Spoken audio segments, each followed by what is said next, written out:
Hey guys, Kenny here, Ken Small Engines. Just got back from a customer who, it's probably the second time I've gone over there for this. He's got an MTD Boland's tractor, and he says the deck belt was falling off, or it keeps falling off, or whatever, and he needed help. So I went over there maybe a month or so ago, and I put the deck belt back on for him. Don't know how it came off. I'm assuming a stick or something got underneath there and wedged its way into there to jam it off. But when I went there this time, he tried putting the belt back on, and he ended up smoking a little bit of the belt because of his routing or whatever he did. But he showed me what he did. I told him he was wrong, and I showed him what to do about it. But this video is about proper deck belt routing, why it's important, why you have to do it, and why it can cost you a lot of money if you don't do it right. So hope you enjoy it. Subscribe, like, hit the bell. We'll talk to everybody soon. Take care.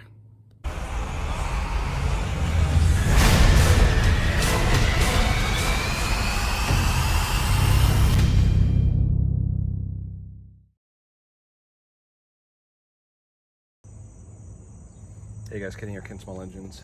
Just a quick note.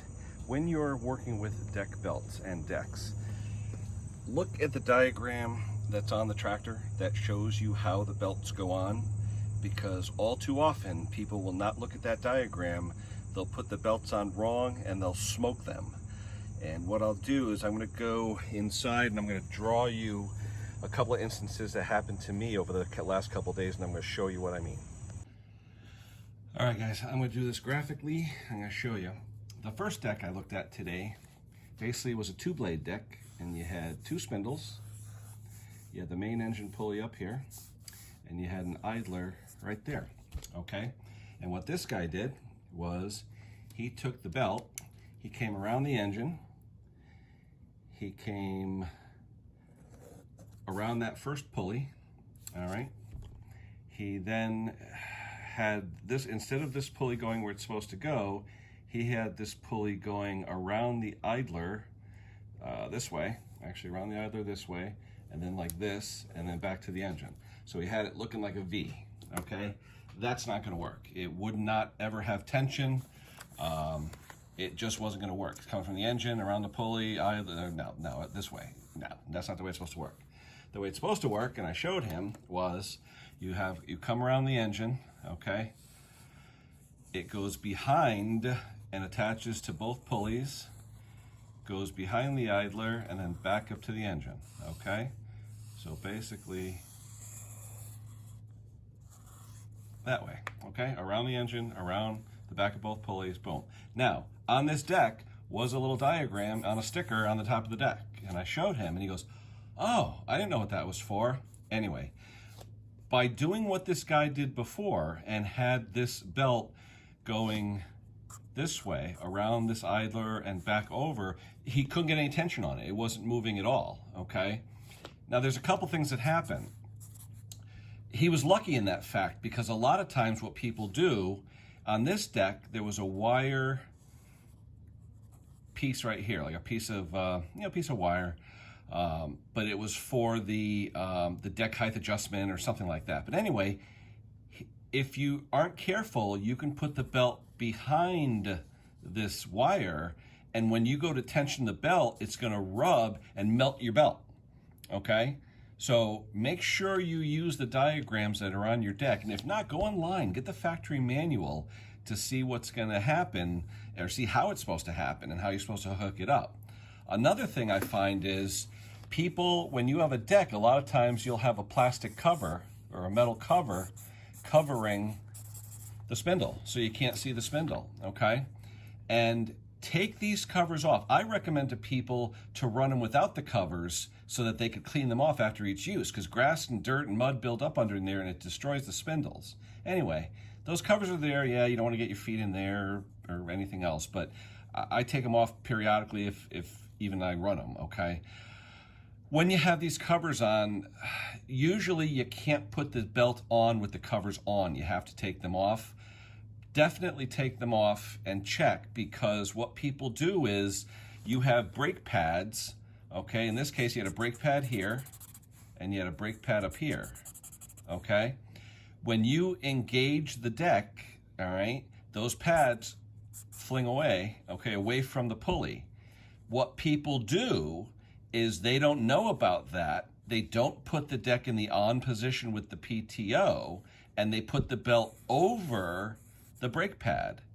So in this case, this one wouldn't do much, but this one here, if you had the cover on and didn't know it, you'd think that your V-groove pulley and belt are together. You'd be going over the brake pad, then going around. You think you're okay. The minute you turned on that deck, that belt would go into this brake pad and smoke it away. You would destroy that belt in about 5 seconds. You'd see tons of smoke, and that would be it. So basically, you have a V-groove pulley, you have the belt going on it and coming this way, but if you have a brake pad on there with a linkage, some people forget and they put the belt over the brake pad by mistake. Don't do that. That's why take your covers off, make sure that all your pulleys have full engagement with the V belt, make sure the brake pad is out so that the belt is free so the brake pad doesn't hit it. It's another reason people get in trouble a lot with decks. These brake pads. Take off the covers. Make sure the brake pads aren't in the way, and make sure your PTO lever, if it's manual, is fully engaged so that you know the correct routing. On electric PTO decks, generally, when you hit that, it's not the same. This is more for manual PTO decks where the linkage pulls these brakes away, okay? Because on electric PTO, the PTO has the brake built into it, and that's what stops your deck. You won't see these kind of brakes on the spindles, on the pulleys, on a PTO, electric PTO deck, okay? So just a couple of tips for you guys. Make sure the routing is correct. Make sure you look on the deck to see. A lot of times there is a routing called out, okay?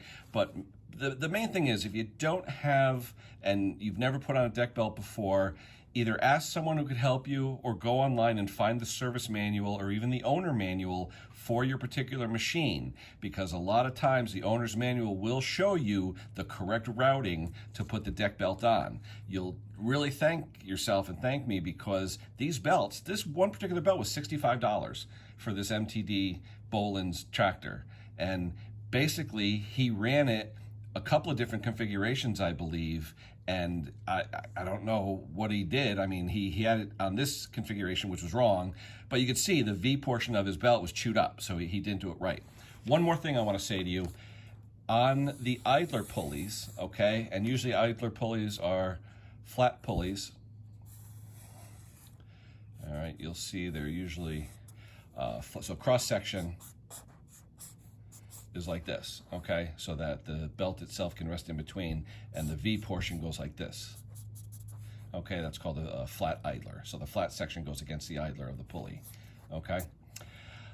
What happens a lot of times on these idlers, they will have a bracket that comes very close to the pulley, shaped like this, L shape, and it bolts to, with a nut, it'll bolt to the spindle, okay? And this L-shaped bracket, usually steel, will hold the V of the idler on, so when it starts wobbling in use, it won't fall off. Well, in this guy's case, in order to put the belt on, you have to take this idler guard, if you will, off. So you have to loosen the pulley on top and bottom, pull the pulley off so you can access to get the belt in, and pull it against this. This is very important. A lot of people make this mistake too. Instead of putting their V-belt onto the idler pulley, they put the V-belt up here. All right, so here's your idler up here in the drawing, okay? This guard, say for example, is right here. This guard that bolts to the pulley. If you put your belt, and this actually, let me do it a different way. Say it's over here. This is better, yeah, over here, okay?